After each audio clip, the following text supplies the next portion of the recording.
I love heavy metal. Were this not a channel focused on video games, I would spend several videos raving about the countless bands I adore. Like the unmatched brilliance of Zeal and Ardor fusing black metal with blues and gospel music, or the deeply underrated Woods of Ypres and how sorely missed David Gold is. Or the up-and-coming Gradients finally granting me the blackened rap metal I've long dreamt of. Surely you can't be serious. I am serious, and don't call me Shirley. I also love the games of Tim Schafer, Grim Fandango being perhaps my all-time favorite adventure game. It all depends on if I'm counting each Monkey Island game separately or as one big entry. And would you look at who was a big part of making The Secret of Monkey Island the off-the-wall adventure we know it as. As a kid, all I had to hear was that Tim Schafer was making a metal game and I was totally on board. I didn't even need to know what genre it was to know it was a day one purchase. In hindsight, that was my first mistake. Like many Double Fine games, development on Brütal Legend did not go smoothly. From the initial publisher Sierra being bought out by Activision, to Satan, Bobby Kotick, trying to turn the game into a Guitar Hero spin-off, to nearly being shelved when Double Fine struggled to attract any other publisher after being dumped by Activision. It was starting to feel as if Brütal Legend itself was cursed. Then, in a rare moment of altruism, EA swept in to save the day.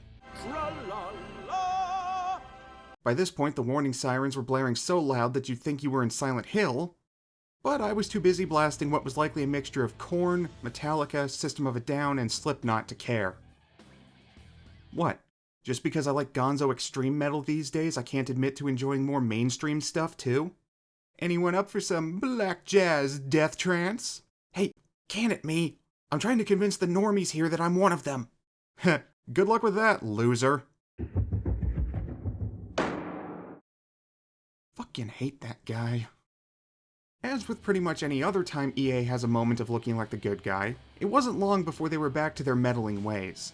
The entire pre-release hype cycle was a mess of EA's marketers and Schafer constantly contradicting the other.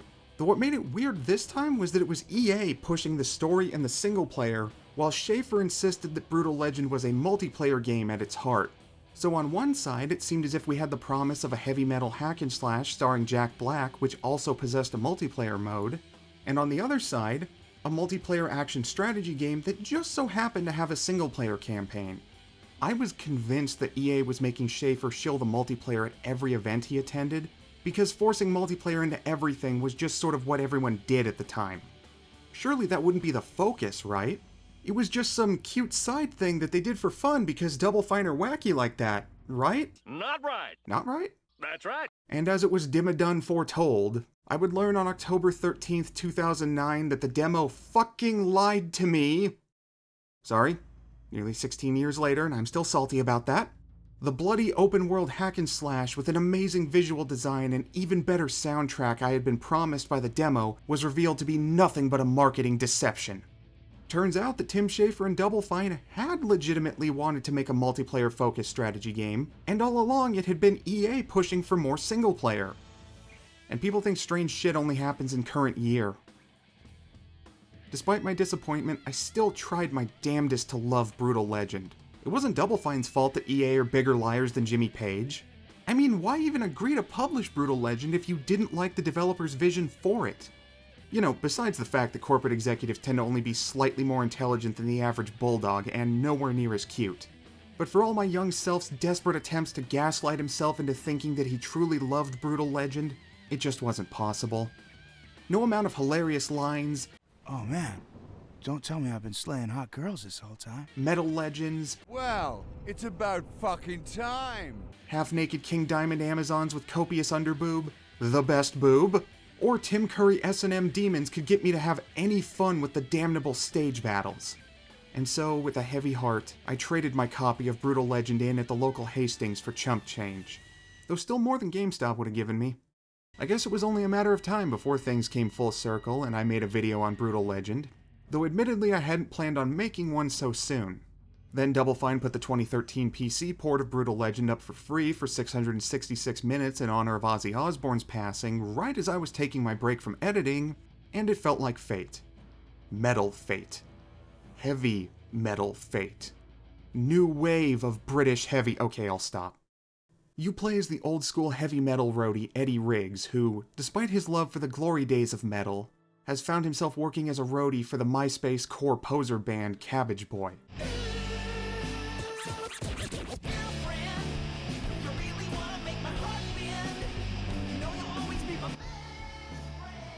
I can fix anything, except that. Which, besides accidentally predicting the band Issues, was already the most dated joke in the whole game on release. Limp Bizkit hadn't put out an album in 6 years, Slipknot had long since dropped the turntables and rapping, Linkin Park was busy trying to be the American U2, and Korn was hanging on by a thread, only a year off from releasing the piece of shit known as Korn 3. But I suppose there just wasn't anything to make fun of with those metalcore and deathcore bands springing up like weeds back then. Following some bemoaning modern music and the death of real metal, as is required of every asshole metalhead. Ever feel like you were born in the wrong time? Like you should have been born earlier? When the music was real? Like the 70s? Earlier. Like the early 70s. Eddie is forced to leap into action to save the guitarist from his own stupidity. A good roadie knows his whole job is to make someone else look good. Keep someone else safe. Help someone else do what they were put here to do. A good roadie stays out of the spotlight.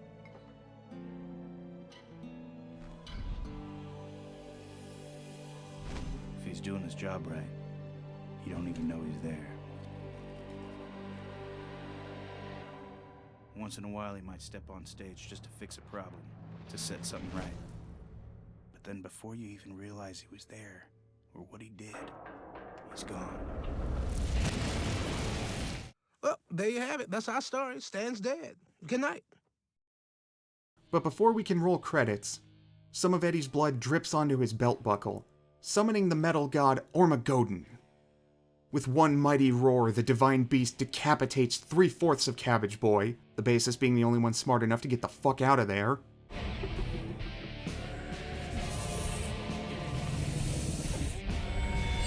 Before transporting Eddie to the land of metal, a dark fantasy land awash in awesome album covers where heavy metal is literally magic.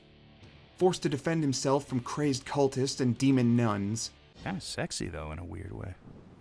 Eddie quickly meets up with Ophelia, a soldier of Ironhead, the human resistance against the demons of the tainted coil who rule the land with an iron fist. Fighting together against the demonic hordes, it soon becomes clear that Eddie's knowledge of metal and his roadie skills could turn the tide in favor of humanity. Which, when you think about it, kinda makes this an isekai. I mean, they pay lip service to the idea that it's actually a form of time travel, not another world or dimension, but that makes no sense when metal is only metaphorically magic in Eddie's time. Where I'm from, this guitar makes noises. Here, it blows stuff up. However, our hero has no interest in being the charismatic frontman of this merry band of metal resistance, for that is not the way of the roadie. Instead, Eddie is determined to use his new powers to aid the current leader of the resistance, Lars Halford, whose bad habit of buying into his own hype in spite of being the most mediocre member of the band definitely marks him as a Lars. His sister Lita's cool though. Dig the whole Doro Pesh thing she's got going on.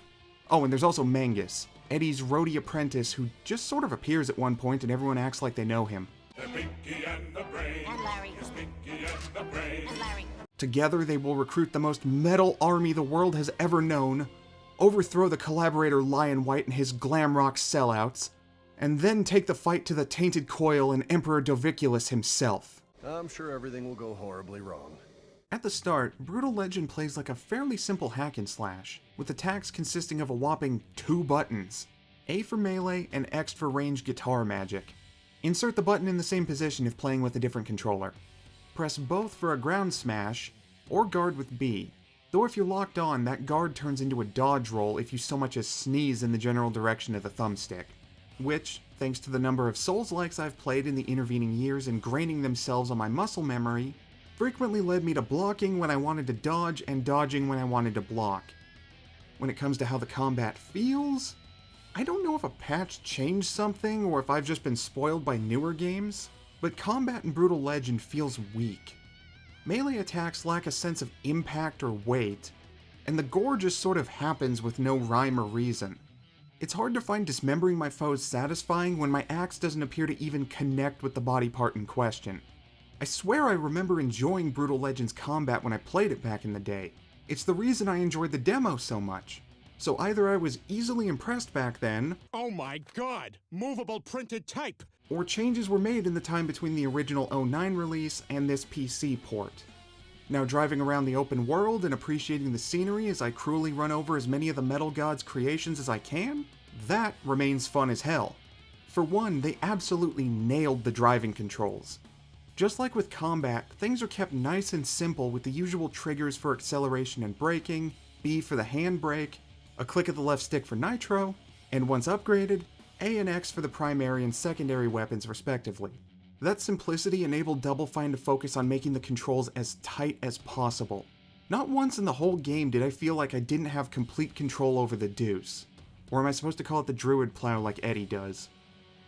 I'll split the difference and go with the Bone Wagon, because that's 100% what it is. If you ask me, more of the game should have been built around driving. I had more fun just screwing around in the open world and unlocking more songs than I did in about 95% of the campaign combined. More than once I had to remind myself that I needed to actually play Brutal Legend and not just have fun. Though sometimes the game did the job for me. Yeah, with the amount of times this thing crashed or had a disk check error when the version I have has no disk in the first place, it's a good thing I got this for free. Besides screwing around, there is actual side content to do as well. However, with the exception of a couple early side missions, they're all the same 4 missions on repeat. Ambush enemy patrol, blow up attacking enemies with artillery, suffer through an atrocious turret sequence, and race against the Hot Rod Demon. The races come the closest to actually being fun simply because they're piss easy, but none of these missions are anything to write home about and just exist to give you more fire tributes to spend at the Guardian of Metal's Forge. Fire tributes you can also gain in the open world just by finding spark plug bugs and killing enemies fighting with your patrols. Though if you absolutely must play everything Brutal Legend has to offer, equip the missile launcher for the Bone Wagon before doing any of the turret sections. It won't make it suck any less, but the knockback from the explosion helps keep the grunts away from your lift. Eventually though, you'll have to actually play through the campaign itself and deal with its stage battles. To its credit, Brutal Legend does a solid job of slowly introducing the player to each unit in an organic way so that you'll have a basic idea of what to do by the time you face Lion White's forces. I mean, my fun levels remained in the red for nearly all the stage battles, but credit where it's due. Yes, you guys pass. For now. This is where Brutal Legend's intended multiplayer focus comes into view. Though since this version doesn't have functional multiplayer, this will paradoxically be from an entirely single-player perspective. As the name might indicate, each side starts with their own concert stage to function as their headquarters, with the basic goal being to destroy the opponent's stage before they can destroy yours. And befitting the theme, your sole resource for unit production comes from directing fans to your stage through merch booths. By which I mean you have to play a sick guitar solo next to these geysers of ghostly fans to construct a mystical merch booth which will then literally power your war machine. It's badass sentences like that which fill me with so much guilt over not enjoying Brutal Legend more. The ideas are fantastic, but the execution leaves so much to be desired. Taking cues from the likes of Sacrifice, Battlezone 98, and Giant Citizen Kabuto, Brutal Legend has you directly control a hero unit on the battlefield, allowing you to mix it up with the enemies yourself. Or you can take to the skies and issue orders from above. Overall, a tried and true concept as the cult fandoms of its inspirations can attest to, with the added bonus of far greater mobility thanks to that whole flying about the battlefield thing. At least I assume that's exclusive to Brutal Legend. I know of Battlezone 98, but have barely played it. And while I have played more of Sacrifice, I've never beaten it because I'm an easily distracted twit. It's for sure an improvement over Giants, that much I can say. Beat that one last year for a video that never came together thanks to most of the script consisting of "I wish I'd played Armed and Dangerous instead" on repeat. Back in Brutal Legend, the solid concept behind stage battles all falls apart for me in actual gameplay. The action side of the action strategy feels awful because even the most basic grunts are damage sponges. The low unit cap of 40 means this makes sense on a mechanical level, yet that doesn't stop it from being immensely unsatisfying that the Kingdom Under Fire method of "fuck it, I'll do it myself" is right out.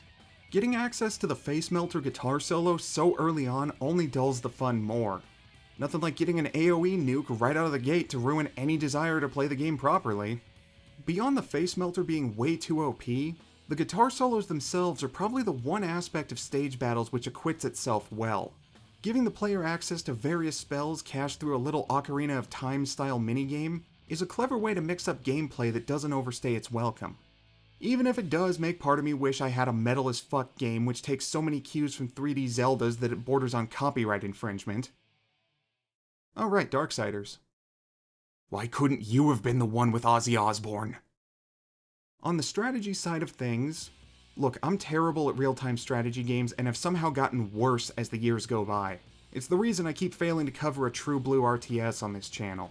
And yet, even I can tell you that Brütal Legend has simplified the strategic elements to the point that there's barely anything strategic to speak of.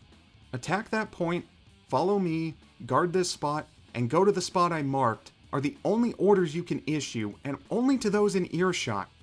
Want to issue orders to specific units? Oh, that's real simple. Hold down Y, then approach your units one by one to select them, and once they're all selected, press right on the D-pad followed by letting go of Y.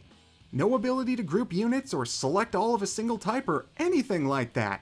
What do you think this is, some sort of strategy game? Just move the whole army as one, army mover. Finally, there's the simple fact that the very nature of the stage battles clashes horrifically with much of the soundtrack. You know what I don't want to do when I've got metal blaring in my ears? Sit around and wait. Yet that's what a good chunk of stage battles in the campaign require. The music is telling me to go kick ass and take names as the metal gods command, but the gameplay is telling me that I require more Vespene gas.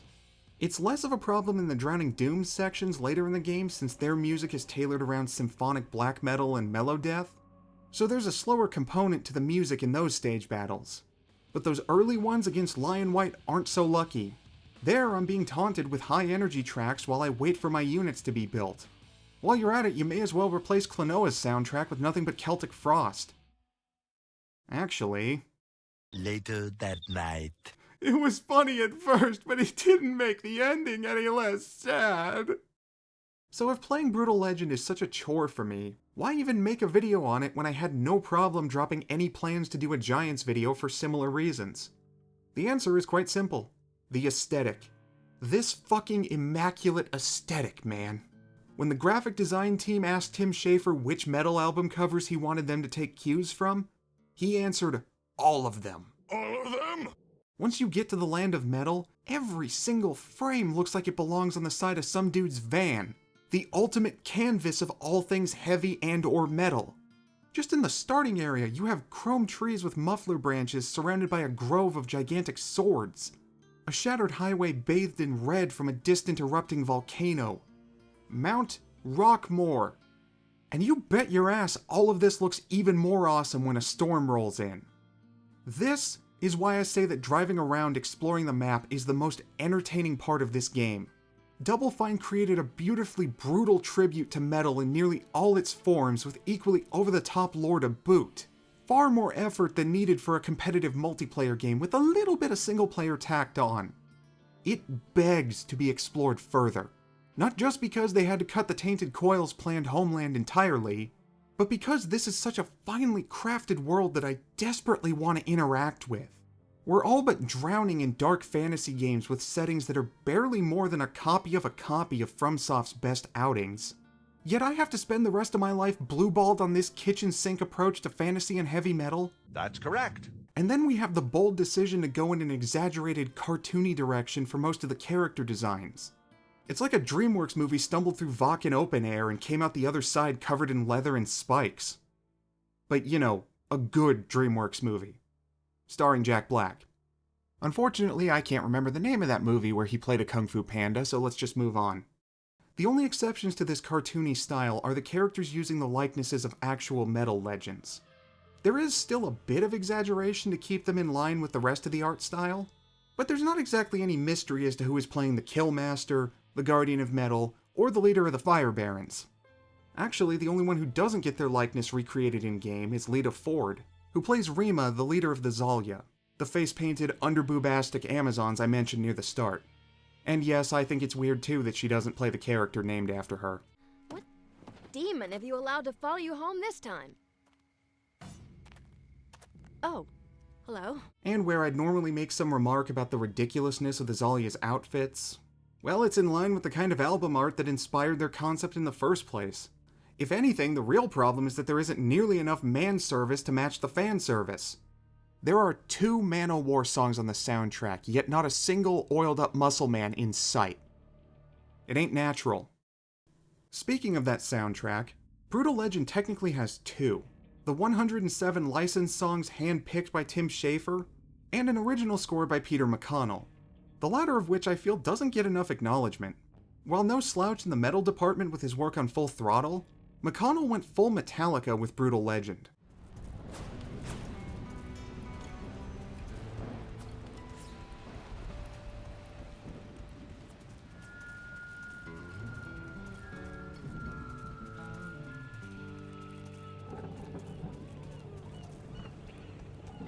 Though I doubt that was his only influence, the bursts of pounding anthemic riffs paired with the more reserved, almost mournful acoustic moments littering the soundtrack would feel right at home on the Black Album. It makes for great ambient music which ensures the land of metal always feels like it's warming up for the next big number. Plus, it's the closest we get to an actual Metallica song on the soundtrack. What am I, made of money? Tap, tap. Aww. Iron Maiden are also conspicuously absent, but for a much dumber reason. They thought the main character being named Eddie Riggs would indicate an endorsement and wanted nothing to do with the game. Nobody tell them about Power Slave. Save for those 2 omissions, the licensed side of the soundtrack is a murderer's row of great bands that run a vast spectrum of metal subgenres. We've got the classic stylings of Black Sabbath, though sadly the Mob Rules was only in the trailers, so no Dio. This is bullshit! Judas Priest and Diamond Head. Motorhead's 3 Chords in the Truth brand of speed metal. Testament, as well as the remainder of the Big Four, Megadeth, Slayer, and Anthrax, the Zoidberg of Bay Area thrash. Running Wild, the inventors of pirate metal. The incredibly underrated Brokus Helm. Even modern throwbacks like 3 Inches of Blood. And that's just for Ironhead. Each faction in the campaign gets their own music to match their motifs. Lion White's forces get glam metal and cock rock like you'd expect, though for some reason Kiss gets put in with Ironhead, and of course it's not War Machine. Why is it only pro wrestling that gives War Machine the time of day? The Tainted Coil, being S&M Rivet Heads, get industrial metal like KMFDM, Marilyn Manson, Rob Zombie, and Ministry, yet strangely no Jesus Built My Hot Rod even as a cruising song for the Deuce. They've, also got Love Dump by Static X, but I'd like to keep my monetization, so I can't explain why that's such a weird choice. Last, we have the Drowning Doom, who, as I mentioned earlier, are focused on the spoopy symphonic black metal stylings of the likes of Cradle of Filth and Dimmu Borgir, and the melodic death metal style of Dark Tranquillity and In Flames on the other, as well as Lita Ford, and Viking Metal Kings Enslaved, and my favorite stoner prog sludge metal band Mastodon, sans vocals. You know, I'm starting to think that the Doom also function as the miscellaneous category. I mean, they're called the Drowning Doom, and the only Doom metal on here is a single Candlemass song, which is objectively not enough Candlemass in a normal situation. Still, the music that is present is awesome enough to make it hard to care that not everything fits perfectly. I could say something similar about the voice acting, come to think of it. While of course we have actual actors and voice actors here, it'd be crazy to think that the famous metal musicians playing characters in Brütal Legend wasn't the bigger draw. So, I filled my body with toxic amounts of anabolic steroids for nothing? What now? Okay, Rob Halford and Lita Ford are playing characters, but Lemmy and Ozzy are just being themselves. Ozzy having a time and a half with his lines. Oh, me? Oh, I'm nobody. I'm just a guardian of metal. Though I want to slap whoever timed the Guardian of Metal's cutscenes because they all fade out too soon. Okay, see you later, Guardian of Metal. I want you to go fucking crazy out there. Do you hear? And Lemmy, being Lemmy, could not give less of a fuck about what he's being paid to say.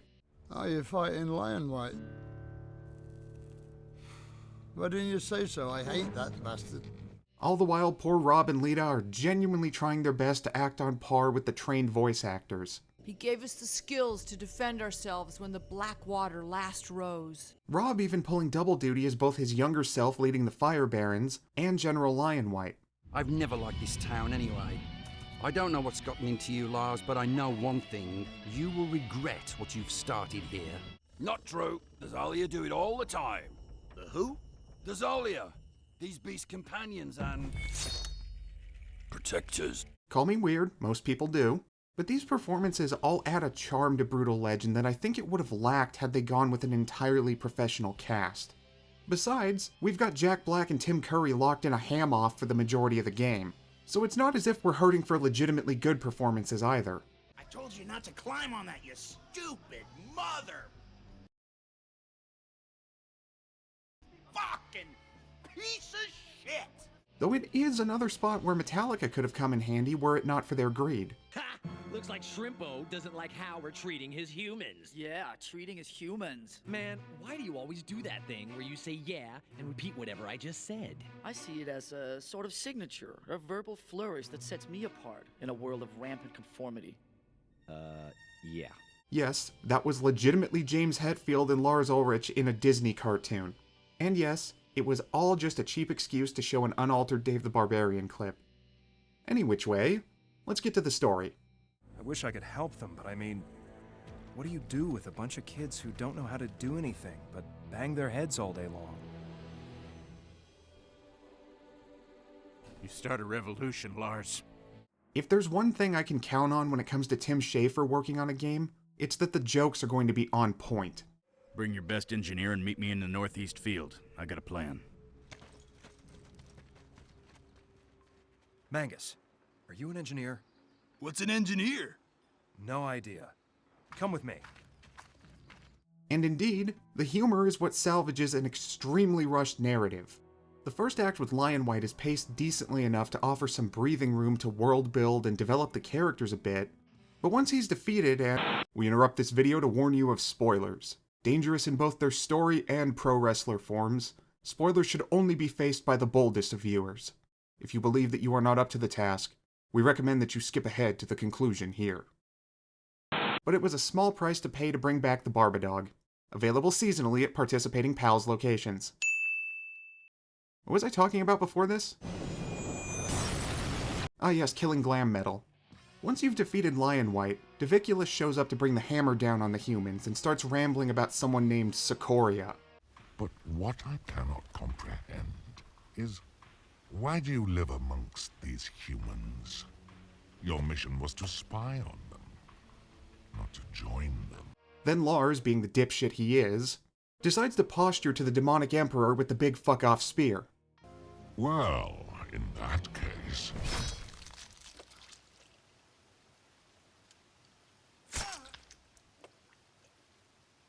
At this point, the plot hits the nitrous and gives up any pretense of proper pacing. After fleeing the Tainted Coil's assault to the tune of Through the Fire and Flames in one of the campaign's rare awesome moments, Eddie becomes convinced that Ophelia must be Sikoria based on the fact that Diviculus had the dagger she left behind near the start of the game and abandons her in the mountains. A moment so painfully telegraphed by the "I'll always trust you" cliche not an hour earlier that you know immediately our hero has a tight grip on the idiot ball.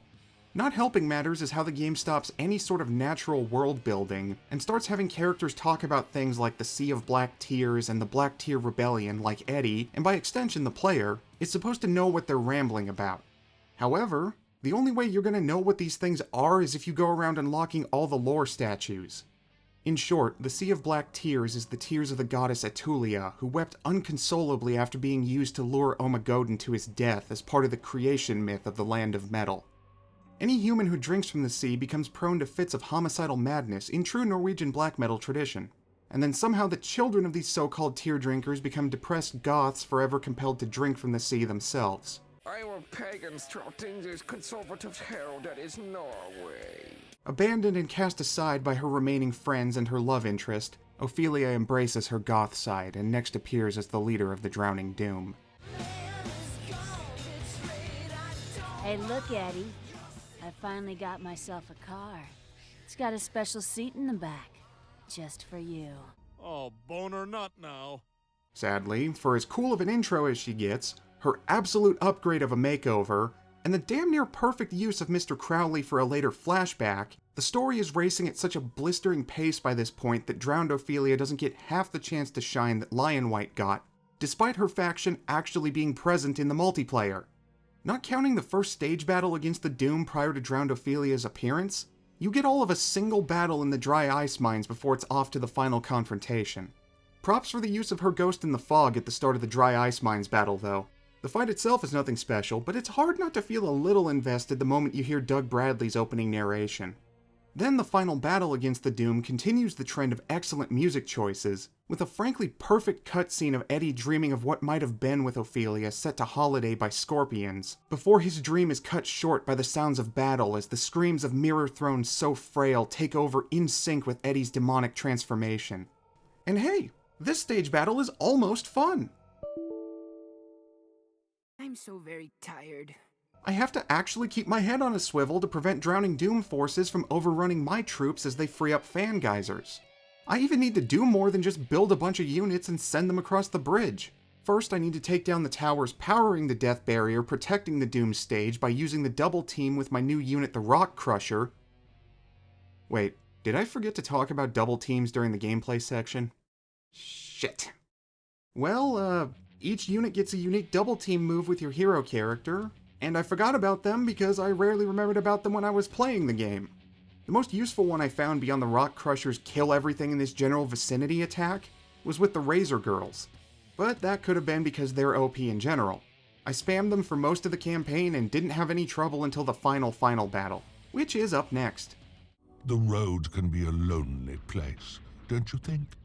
No, she succeeded in sending us a great wealth of secrets.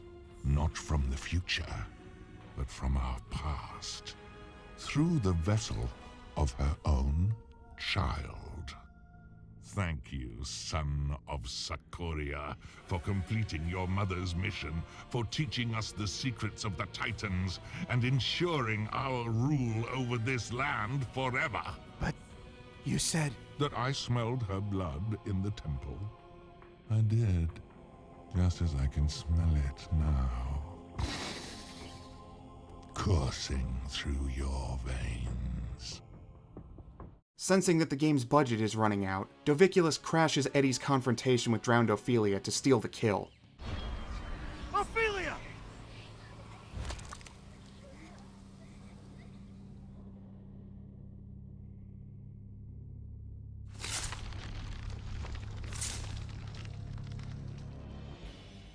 Oh, please. That was nothing compared to what you did to her. Oh man, he torched your ass, Eddie. He fucking torched your ass. Now I want everyone to keep in mind that I generally hate the final stretch of even games I adore, and I want you to keep that in mind so that you understand the magnitude of me saying this. I fucking love this final battle. Summoning up this badass Cathedral Hydra demon, Doviculus puts Ironhead on the back foot immediately, and if you don't act fast, the tainted coil he's summoning will quickly overwhelm you. At the same time, you need to press the attack on the Hydra heads in order to knock them into position so that Eddie can drive the deuce straight through their heads and out through their necks in a shower of gore. All while the soundtrack kicks you in the teeth with the likes of Rob Zombie's Super Beast and Testament's More Than Meets the Eye. And just when you think it can't possibly get any more badass, you drive straight into the main head of the Hydra for a genuine final boss battle with Doviculus set to motherfucking Painkiller. Then, just because we can, we cap off things with one of the most satisfying decapitations in gaming history. Decapitation!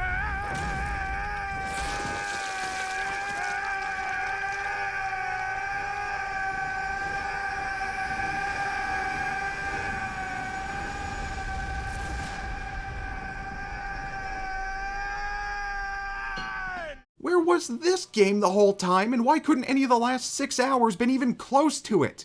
That was so badass, I'm not even mad about the cheap reveal that the real Ophelia was still trapped in the Sea of Black Tears, and that the hotter one that Doviculus killed was a magic clone or something created by the sea. Fuck it, give everyone a happy ending, I don't care. Bring Lars back with the Dragon Balls if you want. You fucking earned it for that conclusion. Just don't end it on a...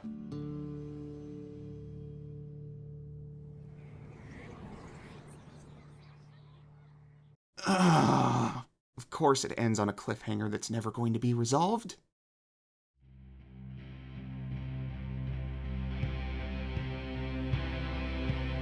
Tim Schafer and the rest of Double Fine set out to make the ultimate tribute to heavy metal in gaming form, and when it comes to the visual design, world building, and naturally, the music, they succeeded and then some. Unfortunately, Brütal Legend struggles to be a fun game. There are these moments of brilliance where everything comes together, especially that fantastic final battle. Yet reaching those points requires engaging with several hours of tedium in a glorified tutorial for the multiplayer. While everything else that could have mitigated this issue for solo players like myself, such as fun side missions that aren't repetitive, or campaigns for the other two factions, are sorely absent.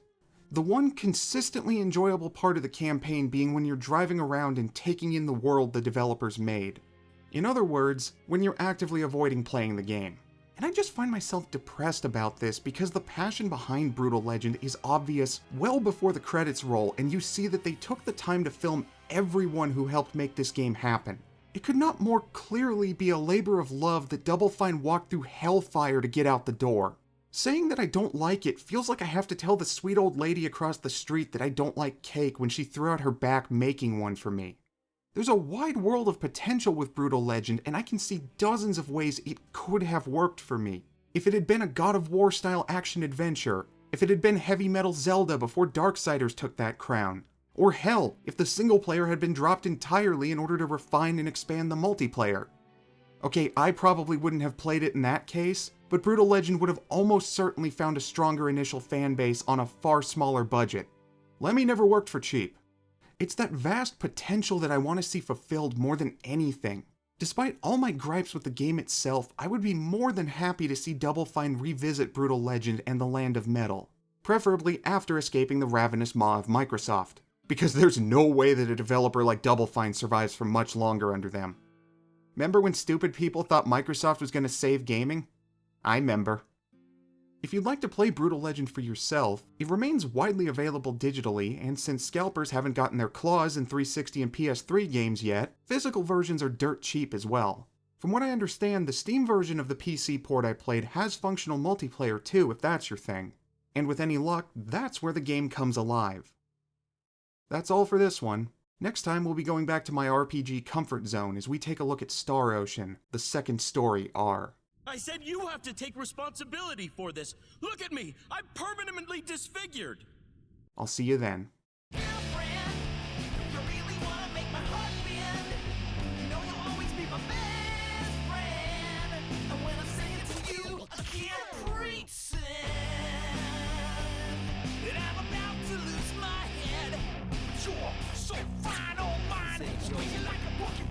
Say what? Got a heart like a Valentine. Yo, sneak out of tracks. I'ma take you for a long ride. Let me climb the street. See you later, Guardian of